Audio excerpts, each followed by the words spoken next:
Bom, boa tarde a todos. Por delegação do diretor de Engenharia Civil desta casa, que delega em mim, ex-aluno, com muita honra, dou as boas-vindas a todos para esta lição, a quinta lição Victor de Mello. O palestrante, já sabem quem é, Giroud, depois farei uma nota biográfica curta dele. Eu vou pedir ao André para tomar a palavra e explicar um pouco o que é que estamos hoje a celebrar.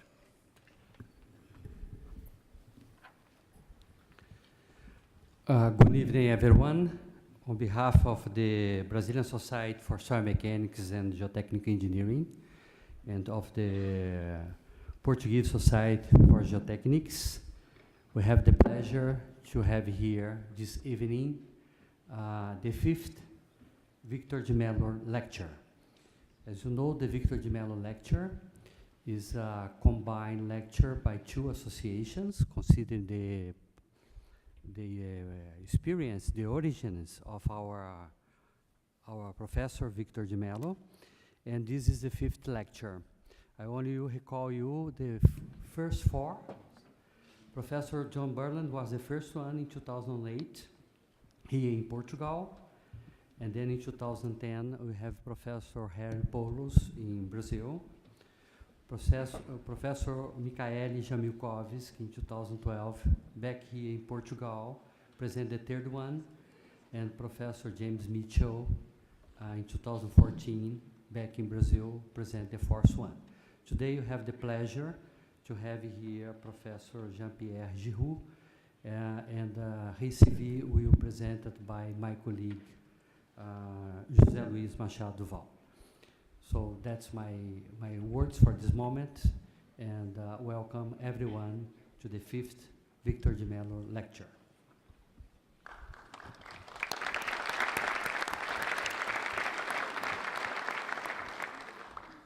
Now I ask to Professor Roger Frank to say some words. He's a very kind, very friend of us, Portuguese and Brazilians, and I know that you will be very pleased to say some words to us. Thank you, José.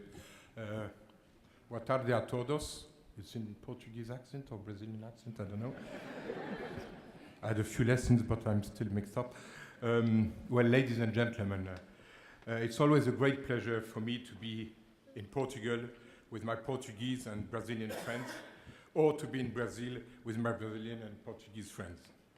I thank the organizers, Manuel Fernandes and la Sociedade Portuguesa de Geotecnica and IBMS, Associação Brasileira Mecânica dos Solos Engenharia Geotecnica, sorry for my accent, and we've got the two presidents, José Valle and André Assis, with great pleasure around me. I wonder if they're going to check what I'm saying, but don't, okay.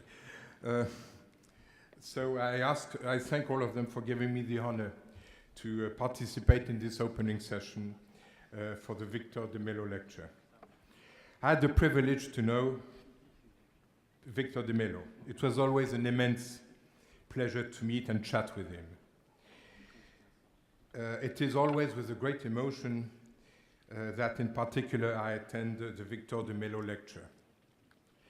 Victor de Mello was and will remain always a guide for me, a source of inspiration. I also take the liberty and take your time to mention the outstanding cooperation between SPG and ABMS. In particular, Victor de Mello and Manuel Rocha were very close friends and probably had a lot to do with the strength of this cooperation. Both these member societies of the ISSMG have constantly shown their high degree of activity, their continuous and permanent devotion to promote our profession on either of the continents, in Europe and in the Americas or South America, in a close cooperative manner, like here in Porto, at the occasion of this fifth de Mello lecture, and more broadly of the 15th Congresso Nacional de Geotecnia and 8th Congresso Luso-Brasileiro de Geotecnia. They also show proved a very tight cooperation by co-editing the two journals, Geotechnia and Soils and Rocks. I congratulate even the three societies for the common edition of the Geotechnia, which is in Portuguese and Spanish. That is the Portuguese Society, ABMS, and la Sociedad Española del Suelo e Ingeniería Geotécnica, represented here by its president, Fernando Pardo. Let us now have the pleasure in listening to our colleague and compatriot of mine, Jean-Pierre Giroud, who is this year the recipient of the Victor de Mello's lecture. I'm sure that his presentation will be most captivating. Thank you for listening to me.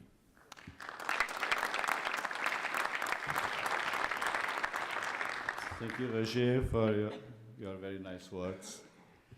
So, I will begin in English to do a very short biography note about J.P. Giroud.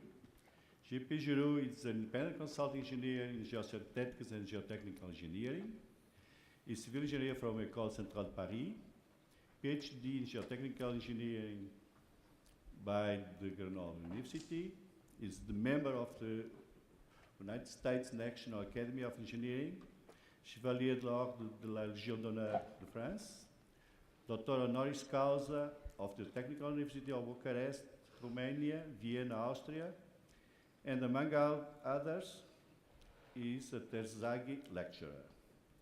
He is the past president of the International Geosynthetics Society, chairman of the editorial board of Geosynthetics International, chairman emeritus of Geosynthetic Consulting.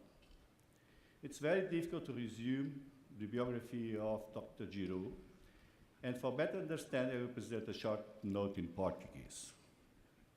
De facto, é difícil apresentar um resumo biográfico de Dr. Giroud, que é reconhecido internacionalmente como o maior especialista em geossintéticos, com 40 anos de atividade nesta matéria. Foi fundador da IGS em 82 e 83 e seu presidente até 1990.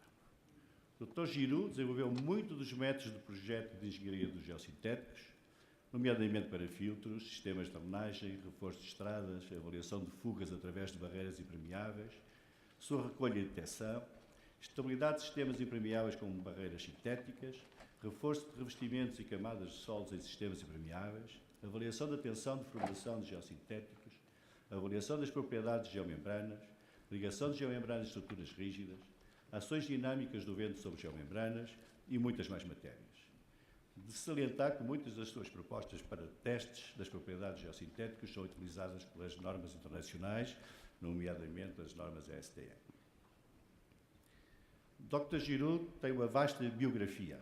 Publicou, entre outros, cerca de 425 trabalhos, foi editor de um livro sobre casos históricos da generalidade de aplicações geossintéticos, 4 livros sobre projeto de fundações, é autor da monumental biografia sobre geossintéticos, são 1.721 páginas com mais de 10.000 referências.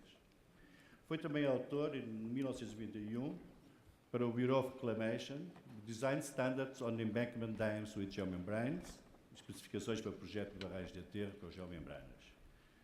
Devo salientar que quando o professor Victor de Mello foi presidente da Sociedade Internacional, na altura Mecânica dos Solos e Engenharia de Fundações, que hoje é a Sociedade Internacional de Mecânica dos Solos e de Engenharia Geotécnica,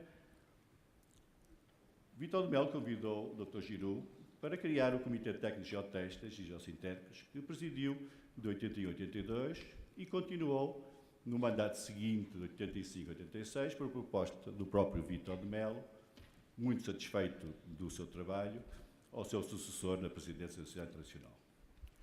O Dr. Giroud é um pioneiro em geossintéticos desde 1970.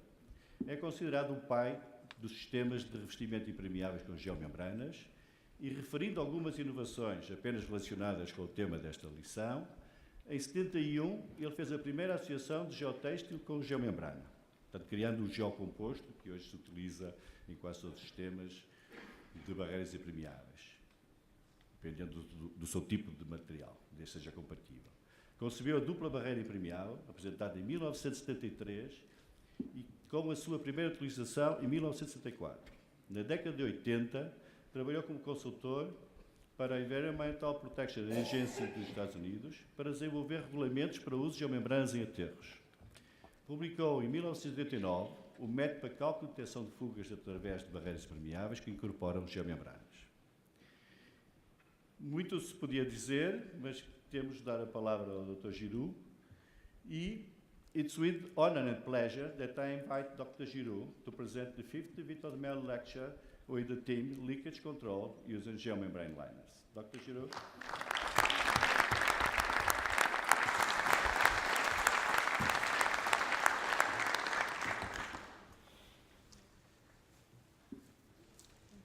Thank you very much. I measure it's a great honor to be invited to present the Victor de Mello lecture, and I thank you very much for this invitation. We are going to talk about leakage control using geomembrane liners. Geomembranes are thin and flexible sheets of waterproof material, generally polymeric material. And geomembrane panels are seamed together to form large liners that are used in a variety of applications, such as waste disposal, landfills, reservoirs, embankment dams, concrete dams, canals, etc. The polymeric compounds used in geomembranes can be considered impermeable. For example, the standard tests performed to determine the acceptance of geomembrane are more or less equivalent to a coefficient of permeability of 10 to the minus 14 meter per second. So in comparison, other liner materials are more permeable. Concrete, bituminous concrete, clay are all in the range of 10 to the minus 8, 10 to the minus 10 meter per second in the field. So based on this discussion, geomembranes can be considered impermeable or quasi-impermeable. Therefore, one may think that there is no leakage when geomembrane liners are used. As a result, there would be no need for a lecture on leakage control using geomembrane liners.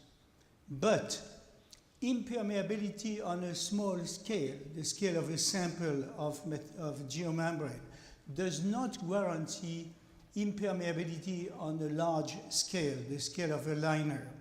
So in the field, all liners leak, including geomembrane liners.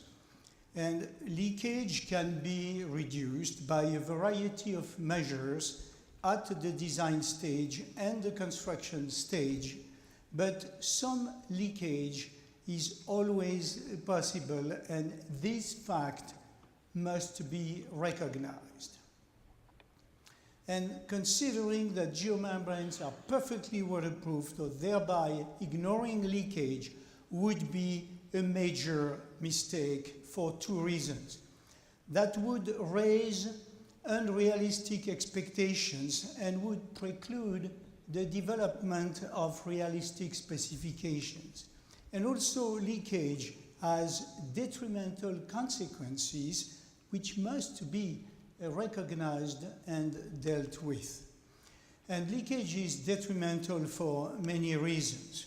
The loss of liquid, the difficulty in maintaining an acceptable level, contamination of the ground and the groundwater, deterioration of geotechnical conditions. Indeed, leakage can cause erosion, dissolution, subsidence, softening, instability of the soil supporting a geomembrane. And also, leakage can cause liner damage, because if the liner is not anymore supported by a good soil underneath, then the geomembrane can burst or rupture under an eroded support. Also, a geomembrane can be uplifted by leakage, as we will see in this lecture. Here, this table summarizes some examples of consequences of leakage, and we can see with the many years that we see that there is always a risk of geotechnical damage associated with leakage. However, the focus of the owners, the regulators, and the designers is too often on liquid loss and ground contamination, and geotechnical damage is forgotten. So it is important to note that leakage is not only an economic problem, like a loss of liquid, or an environmental problem, but it is also an engineering problem when leakage causes deterioration of the soil under the liner, which may result, as we discussed, in impairment of liner integrity. So clearly, leakage is a serious problem and it must be addressed. So this is worth a lecture.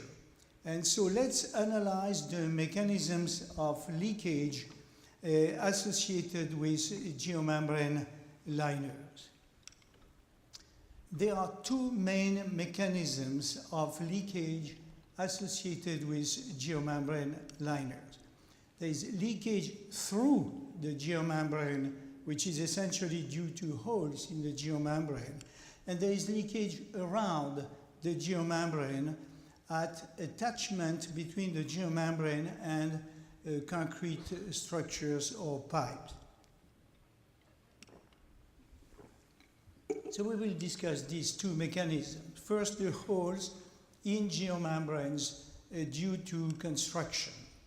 There are holes that result from geomembrane installation, damage caused by the workers themselves installing the geomembrane, and also there are defective seams between geomembrane panels.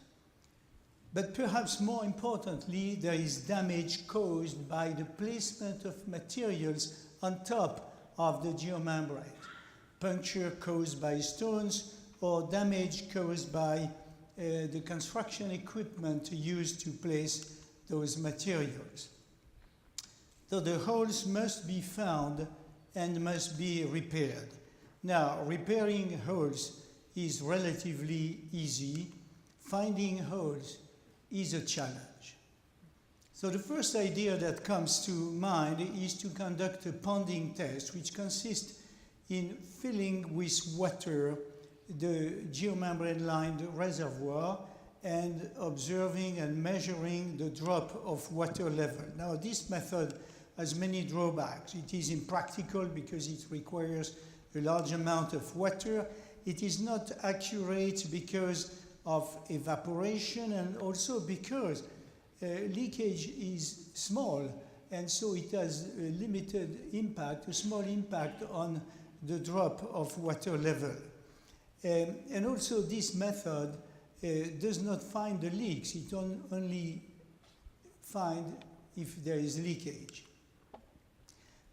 Here is a case history of a ponding test. The specification was that the drop of water level should be less than 6 millimeters in 14 days, which is quite stringent. The first test after liner installation gave 66 millimeters, so that was not acceptable. So there was a sequence of emptying, visual inspection, repair of the holes, and a new ponding test, 22 millimeters. Then another sequence, 112 millimeters. Then a third sequence, 23 millimeters. Then a fourth sequence, 130 millimeters in the ponding test. So the leakage was increasing in spite of the repairs. So what happened? Well, first, after several months that were wasted, the geomembrane liner was removed and was replaced by a new geomembrane installed by a new installer. This new liner met the specification immediately. So, some comments about this case history. The first comment is that visual inspection that was done at each sequence after emptying the reservoir, visual inspection does not find all defects. In fact, many defects were found at the geomembrane attachments to appurtenant structures and pipes that had a complex geometry. Also, observations made during those tests led to believe that the filling and emptying cycles caused stresses on the geomembrane, especially at the attachments to structures and pipes. So the test that was meant to improve the liner, in fact, could have caused some damage to the liner. And also extensive activity and traffic by the workers doing the repairs, trying to find the holes in visual inspection, probably damaged the geomembrane. This is why we saw an increase in leakage, not a decrease.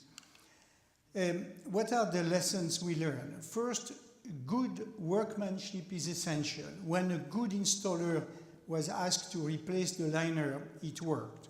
So that's an important lesson. Also, appurtenances must be designed with a geometry that facilitates attachment of geomembranes. Also, if the reservoir is subjected to frequent emptying and filling cycles, the liner should be designed accordingly. And this is a good lesson for designers. The geotechnical engineers who carefully take into account the impact of rapid drawdown on slope stability in their conventional designs should take into account the impact of multiple filling and emptying cycles on geomembrane liners. And also, engineers should learn how to design appurtenant structures to which geomembranes can easily be attached.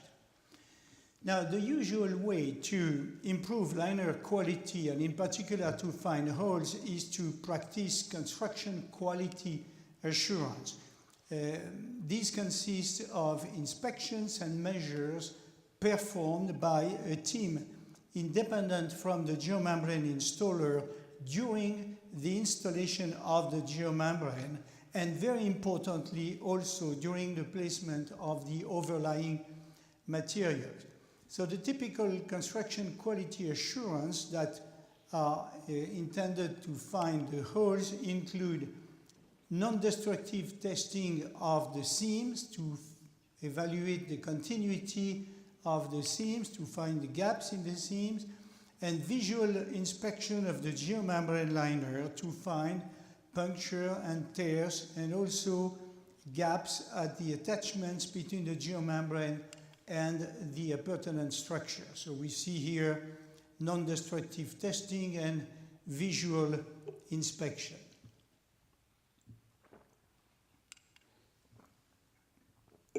These typical construction quality assurance activities may be sufficient in the case of first-class projects. First-class projects characterized by excellent workmanship and excellent working conditions.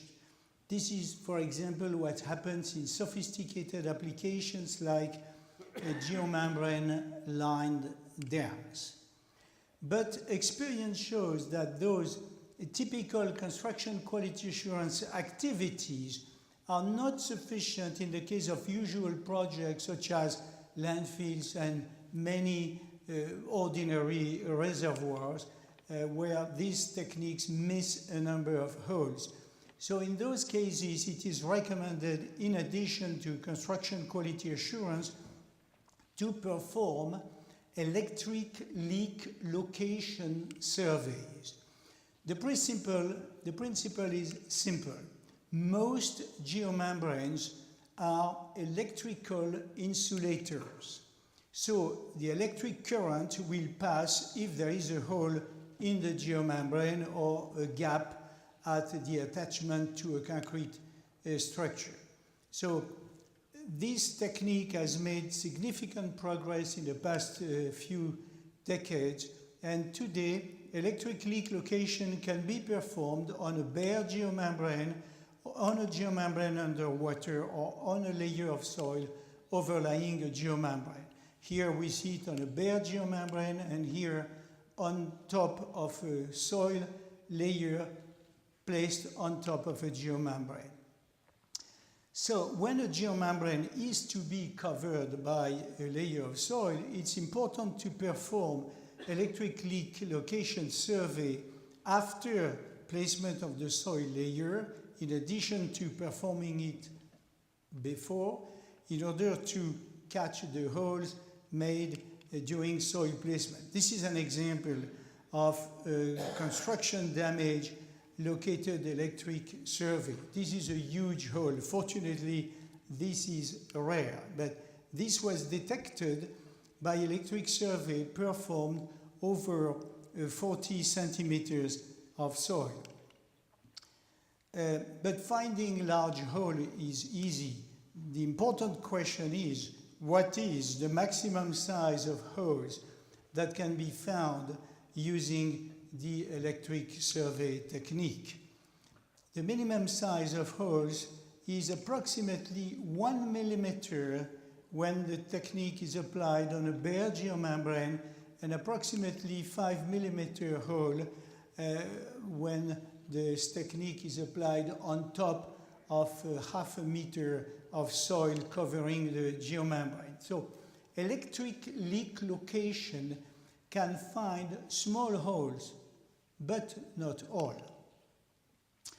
All the holes that are found are repaired, and so in the case of a bare geomembrane, the result is a geomembrane liners with holes smaller than 1 millimeter. So that's not zero leakage. There are still some small holes that we cannot detect. In the case of a geomembrane covered with a layer of soil, the technique must be applied twice, a first time immediately after geomembrane installation, and a second time after placement of the soil layer. So there will still be holes, all the holes smaller than 1 millimeter, and some holes smaller than 5 millimeters in this case.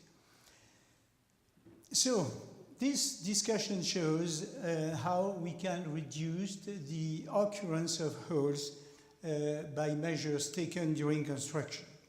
Now we are going to discuss measures taken at the design stage. And these measures have a common characteristic. They associate different material. First, an association of geomembrane and geotextile, where the geotextile protects the geomembrane. Another system consists of associating geomembrane and clay to form a composite liner. The most sophisticated consists of an association of geomembrane, drainage layer, geomembrane, forming a double liner. And of course, all of the above can be put together in one sophisticated system. So let's discuss first geomembrane, geotextile. The state of practice is to use non-woven geotextile for geomembrane protection. This is a photo I took in 1971 during the first use of this technique. Geotextiles are available with different thicknesses, conveniently measured as mass per unit area.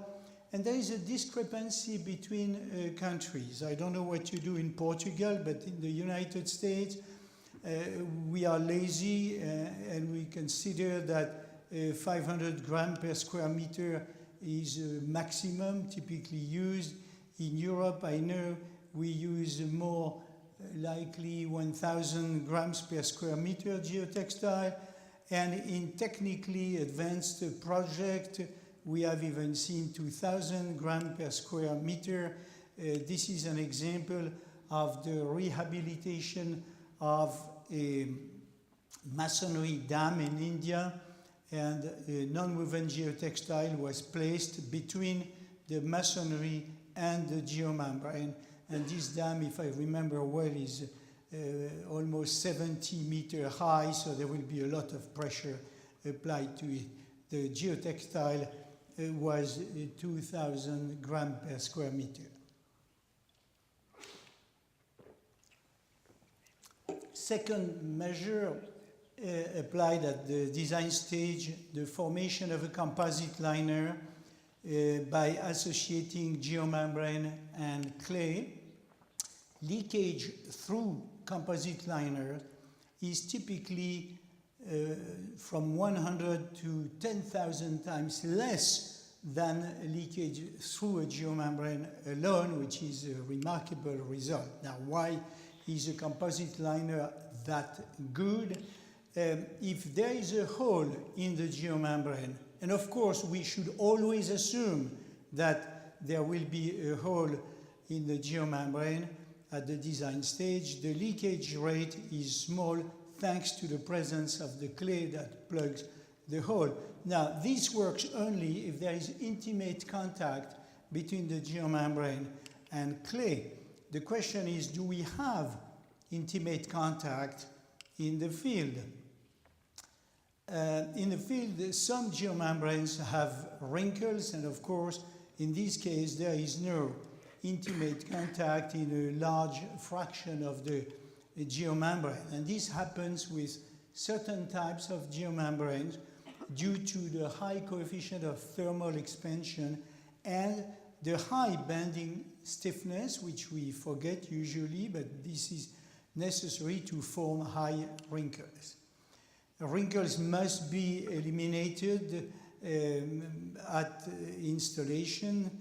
There are many techniques, we have no time to discuss that, to ensure intimate contact and thereby benefiting from the composite effect. Composite liners are excellent, but there is a major problem to use them in liquid containment applications. They must be ballasted to prevent the geomembrane to be uplifted by liquid that could accumulate between the two components, the geomembrane and clay. From this viewpoint, there is a big difference between landfills and liquid containment. In the case of a solid waste landfill, the situation is ideal for composite liners. The liquid head is very low in landfills, like 10 centimeters of head. And therefore, the rate of leakage is small, so there is not much liquid that could accumulate at the wrong place.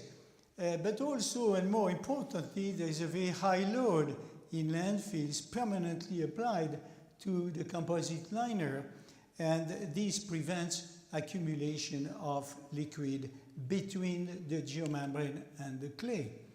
In the case of a reservoir, the situation is opposite. There is a high liquid head, so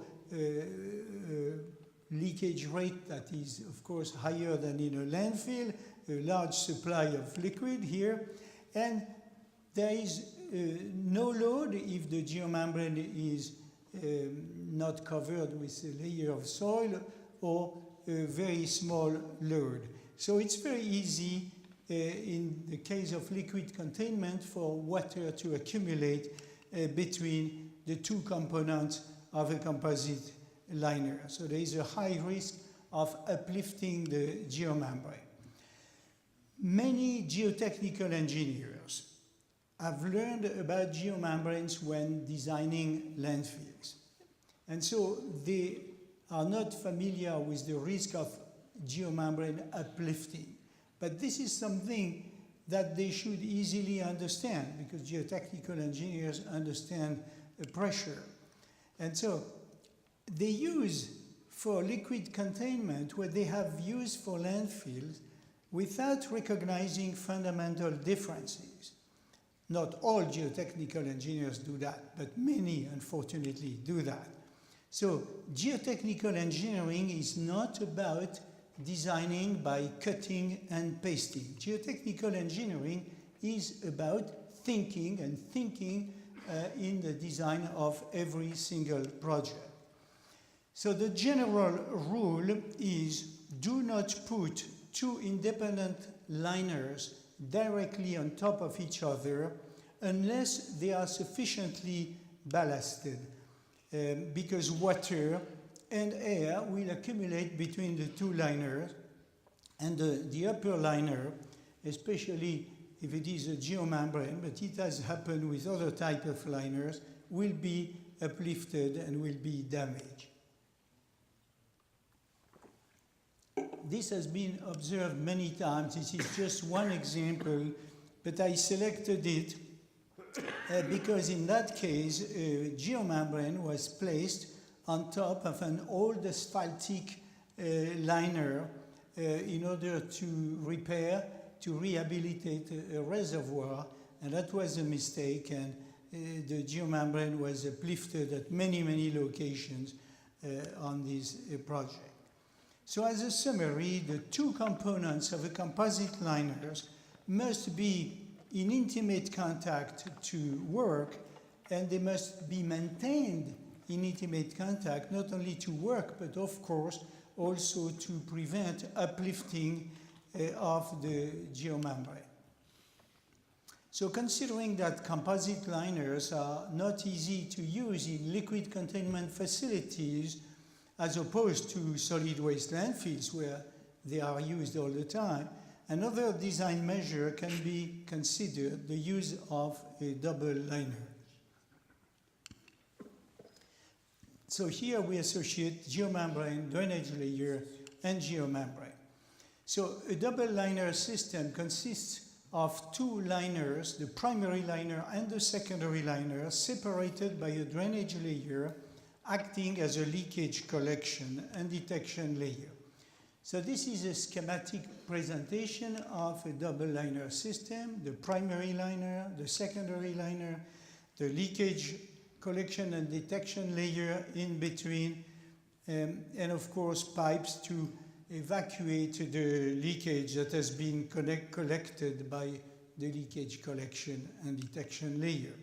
This is the original drawings that I published in 1973, presenting the double liner concept. And it is in French, but the translation shows that I called the top liner not primary liner, but liner for liquid containment, and the secondary liner, liner for liquid flow, as it translates from the French. So that terminology indicates that the two liners have different functions. The top one is subjected to head, whereas the second one is subjected to very low head. So the essential feature of a double liner is the very small hydraulic head on the secondary liner, which ensures that there is very little leakage into the ground. In addition, double liners have many practical advantages. Leakage through the primary liner is detected, and the rate of leakage can be measured easily. Also, the leaking liquid is collected, so if it is a contaminant, it can be treated. If the liquid is valuable, it can be pumped back into the reservoir. And of course, there is no liquid accumulation between the two liners because there is a drainage layer, so there is no risk of geomembrane uplift. Also, by the way, it is possible to fill a double-lined reservoir with water, totally or partly, just the bottom, for example, to evaluate the leakage collected by the leakage collection system, which is a very efficient way to conduct a ponding test. Now, case history of a double liner. This is the case history of the first double liner, which was constructed 42 years ago, and it is still in service. So the water reservoir was located on a steep slope. in the geotechnical study showed that leakage from the reservoir could impair the stability of the slope. And this was taken seriously because there was a chemical plant at the toe of the slope 50 meters below the reservoir. So that could be a major catastrophe. So leakage had to be minimized, leakage into the ground, and a double liner system was selected. So these were the original drawings that I retrieved in my archive, and the primary geomembrane, the secondary geomembrane, a geotextile protecting the primary geomembrane from the stones in the leakage detection layer, which was stabilized gravel, and pipes for leakage collection. A few photos of the construction. We see here on the left a leakage collection system, a layer which is stabilized gravel, a little bit of the secondary liner, which was a bituminous geomembrane, which will be, of course, extended in this part of the slope that has just been finished by the earthwork contractor. This is a view of the completed leakage collection and detection layer. We see here at the toe of the slope the leakage collection layer and the secondary liner and the collector pipe. The selection of the geotextile was made using a pressure vessel test, which was quite unusual at that time, but this is classical today. We see here the butyl rubber geomembrane being installed and geotextile and the completed reservoir. What was the performance during 42 years? It has been very good. There was only one incident. A leakage was detected, no leakage for 30 years, and all of a sudden leakage was detected exactly 30 years after construction. The exact location of the leak was found thanks to air bubbles moving up to the reservoir surface. Divers were sent and they found that the leak was very small. It was at a seam next to the intake structure, which is not surprising because this is, of course, an area of stress concentration. And the reservoir is still in service today. So some conclusions from this case history. First, the double liner system worked because leakage was detected even after 30 years of no activity. The performance of the geomembrane 40 years after installation is remarkable, especially for a type of geomembrane that is no longer supplied today because it has been superseded by more durable geomembrane. So 42 years for a non-durable geomembrane, that's not bad. And of course, there was a careful design and it was rewarded by a good performance. And it is interesting to note that the reason for using a double liner in this project was not economical, was not loss of liquid. It was not environmental. Of course, there was no contamination. It was to eliminate the risk of slope stability. So the reason was geotechnical. So again, this is a good lesson for geotechnical engineers. There is a lot of work for you associated with geomembrane liners. And in fact, another comment is that the detection of leakage was a good thing in this project. The leak was small, as observed by the divers. And the fact that the small leak was detected indicates that the secondary liner was in good condition, because if the secondary liner had been leaking, this leak would not have been detected. And that eliminates, at least for this project, the classical suspicion with double liners. The suspicion is, if zero leakage is detected, does that mean that the primary liner is very good, zero leakage and zero detection, or does that mean that the secondary liner is very bad, all the leakage through the primary liner is going straight into the ground through the secondary liner? We indicated earlier that there are essentially two mechanisms of leakage associated with geomembrane. Leakage through holes and leakage as at attachment of the geomembrane with appurtenant structures. So good installers know very well how to make attachment to appurtenant structures that are leak-proof, provided the structure has a simple geometry like this one. But the problem is, what about the performance of those attachments in service? This is an example of an attachment failure here. We see a detail, and the detail of the detail, a large tear, a large rupture of the geomembrane. And in fact, this is one of many such examples. A significant fraction of observed leakage at geomembrane line facilities occurs at the attachments between geomembrane and rigid appurtenant structure. And essentially, this is due to differential settlement. So the problem with attachment is not inadequate sealing at the time of construction, which happens if the geometry of the structure is too complicated, but generally the problem is differential settlement. Two aspects should be considered to deal with differential settlement: the selection of the geomembrane and the shape of the rigid structure.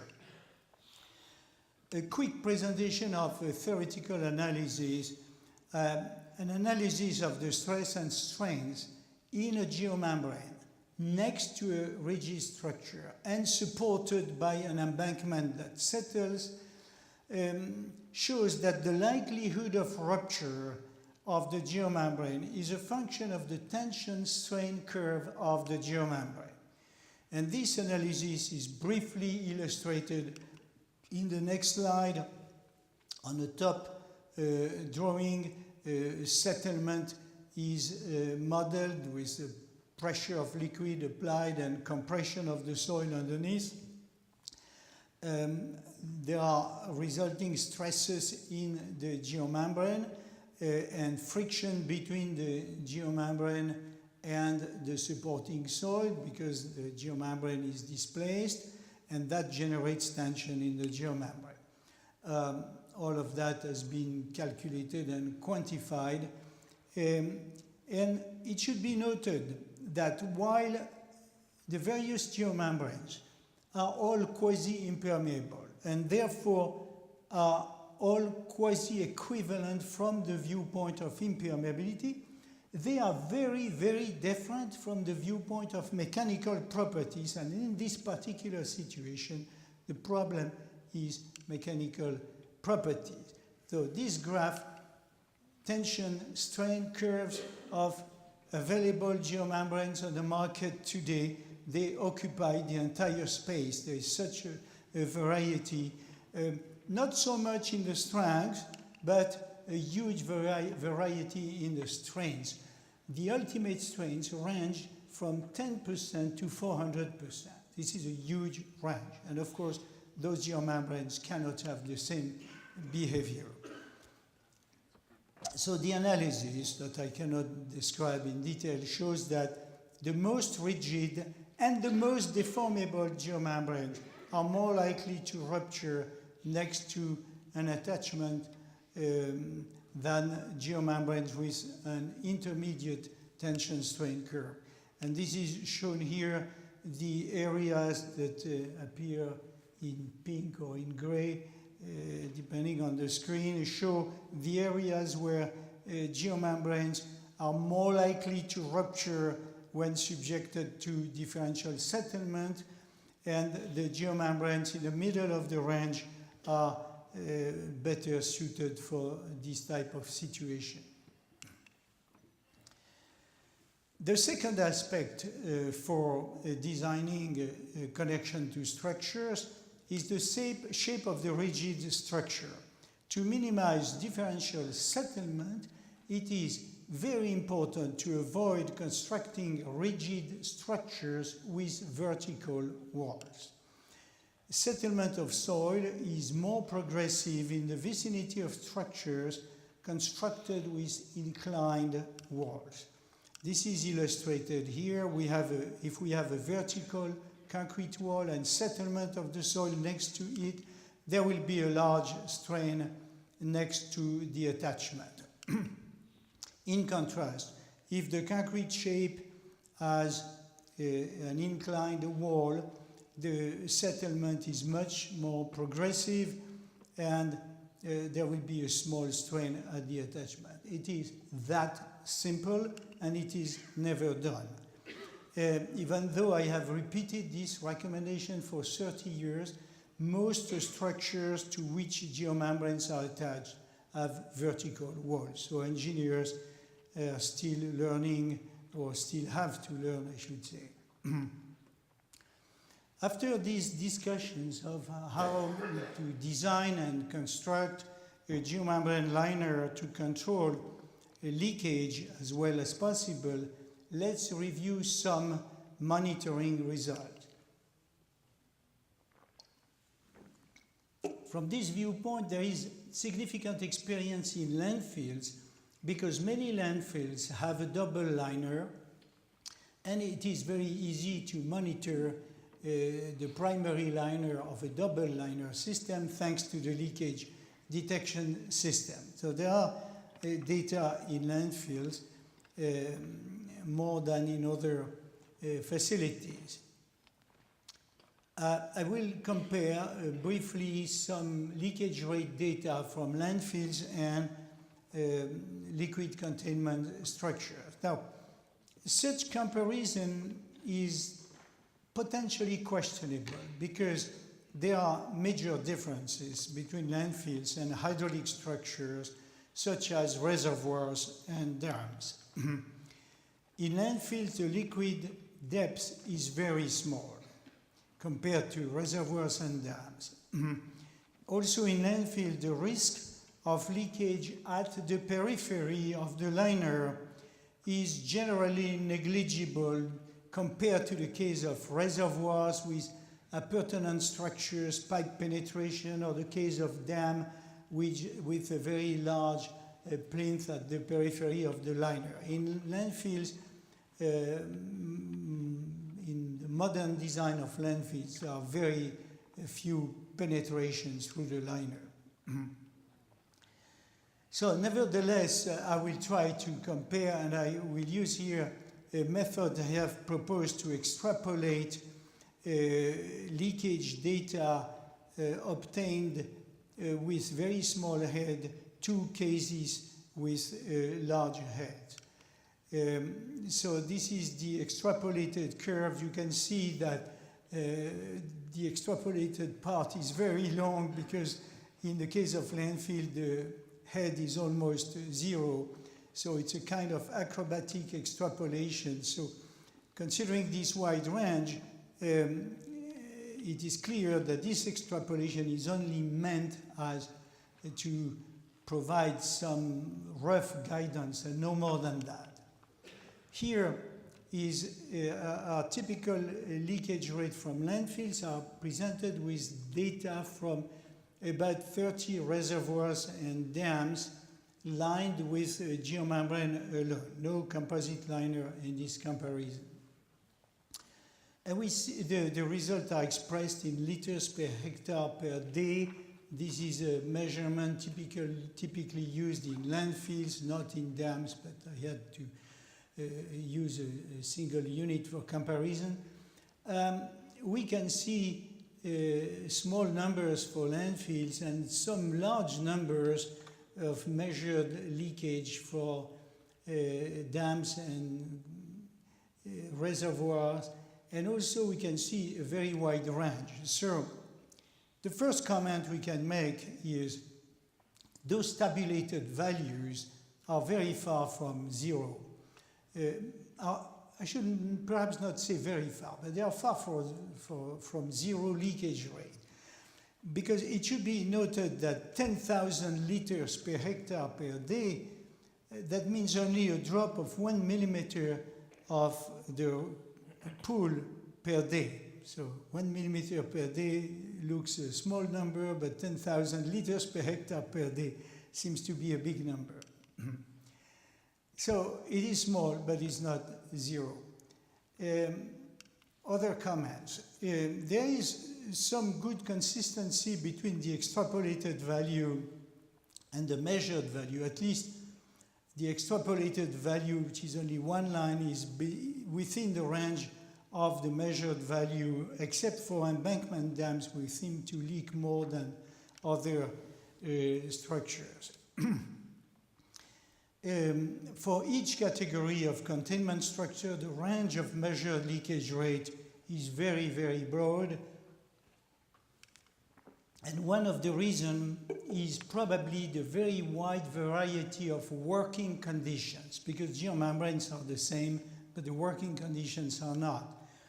For example, for a 5-meter deep reservoir, a rate of leakage of less than 0.5 millimeter per day, which is 5,000 liters per hectare per day, can be achieved if the working conditions are what I would call perfect. What does that mean? It means a firm and smooth supporting soil, a geotextile protection as needed, dry and clean working conditions, moderate temperature and no wind, no general contractor on the site. General contractors are the enemies of geomembrane. They have no respect for a thin sheet that's 1 millimeter thick, and if they are present at the site, there will be damage to the geomembrane. So among the perfect condition, I mean absence of general contractor. No appurtenant structure or very well designed appurtenant structures, and excellent cooperation between a competent installer and a competent quality assurance team. If they fight or if they are not competent, that doesn't work. But whereas a rate of leakage of 0.5 millimeter per day can be achieved with those perfect conditions, the rate of leakage is as high as 100,000 liters per hectare per day, which means 1 centimeter drop per day, or even higher if several of the perfect conditions I have mentioned are not met. So this explains the wide range, and this is observed many, many times. So the last questions before concluding. How effective are geomembranes for controlling leakage through dams? The questions can be answered by reviewing data from dam rehabilitations, dams that were constructed using traditional techniques and have been rehabilitated by using geomembrane. So first, a few examples. This is a deteriorated concrete dam with a quasi-vertical face. This is the result of 40 years of deterioration. The rate of leakage had increased by a factor of 10. And a few weeks after this photo, this is the next photo, a rehabilitated geomembrane, a dam using a geomembrane. Quite spectacular. This is another example, an old one in service since 1980. This is a spectacular one, as you can see, especially on this detail, etc. And the case of a Rockfield Dam rehabilitated also. So back to the question, how effective are geomembranes for controlling leakage through dams. An analysis of data from 8 dams rehabilitated using a geomembrane shows that the ratio between the leakage rates before and after rehabilitation ranges between 4 and 1200, so very, very wide range, but always an improvement. The most typical value seems to be between 10 and 100, so we can say roughly that placing a geomembrane on the face of an old dam will decrease the rate of leakage by 10 to 100. So that's quite effective. But not by infinite. Again, we are not in the business of zero leakage. Well, there will be much more to say on the subject, but it is time to conclude. First, a summary of what we learned tonight. The consequences of leakage must be analyzed in order to select the proper liner system.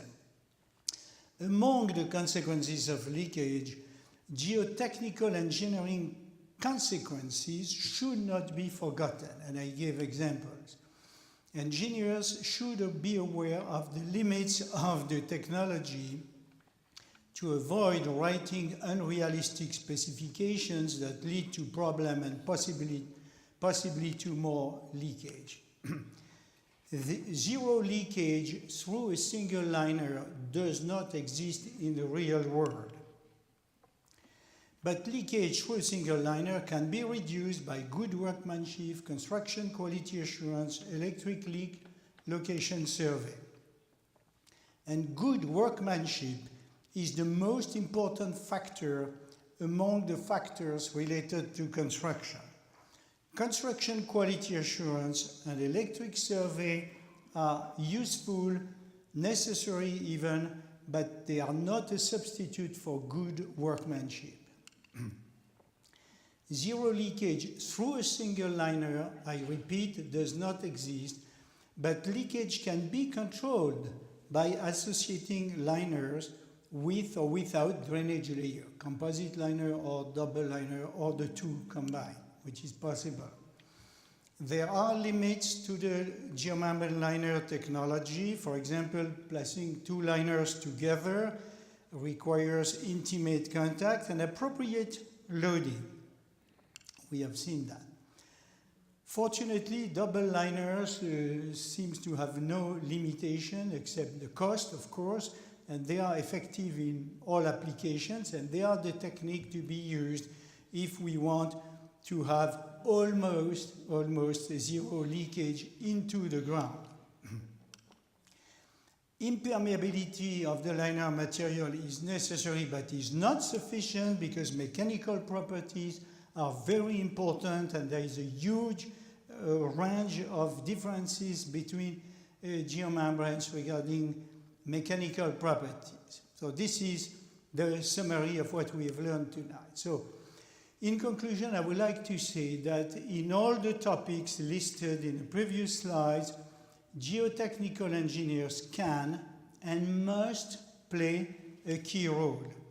However, many of the failures, and I have investigated many, with geomembrane liners are linked to inadequate designs. Too many engineers do not use all their skills when designing projects with geomembrane. Too many engineers have learned about geomembranes in designing landfills where the use of geomembranes is heavily regulated. And they tend to believe the same designs apply to hydraulic structures, which is not true.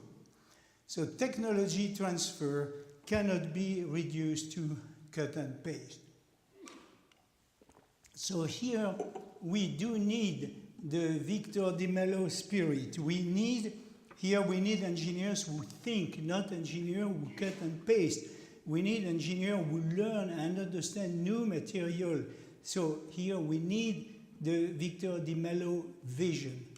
And I want to thank the committee members who appointed me for this prestigious lecture, thereby giving me an opportunity to express my gratitude to Victor de Mello. He appointed me many years ago to create and chair the first technical committee of the then ISSMFE on geotextiles and geomembranes. So creating such a technical committee at that time was, I know, against the opinion of some conservative members of the society. But Victor knew better where the future was. So thank you, President de Mello, for your support 35 years ago. And thank you, Victor de Mello, for your inspiration today. And thank you for your attention.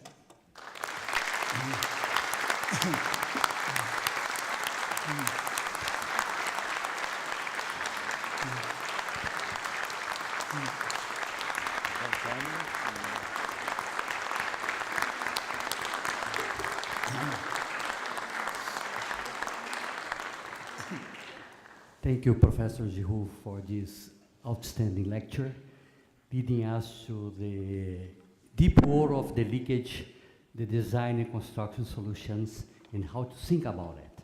So it's very interesting to realize the holistic approach of your matter and think about every time for the solution properly, and also to think about small leakages can mean large amounts. So thank you very much for that. I ask now first Luis Guilherme de Mello, representing the family, to deliver to you the Victor de Mello medal.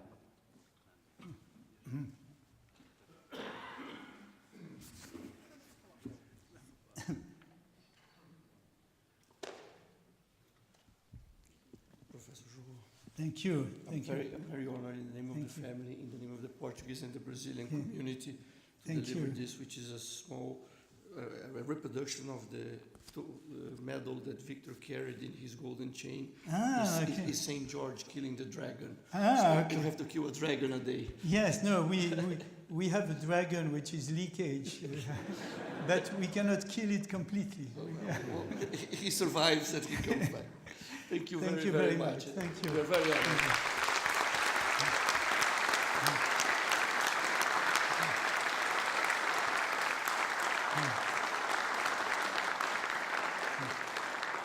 Now I ask José Luis Machado Val, on behalf of the two societies, EBMS and SPG, to deliver the certificate for the 5th Victor de Mello lecture. Thank you. Thank you. Now I ask my colleagues from the table to join Professor Giroud for a picture, for register this one at a time. Take a picture. Okay, because the sound.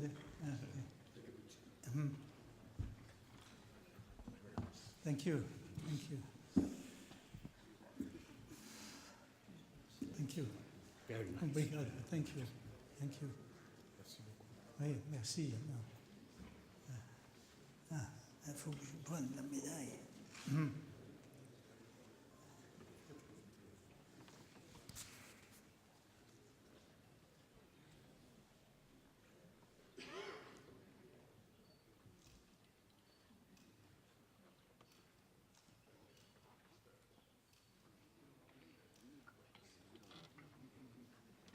Another full hand of applause for Professor Giroud. Thank you.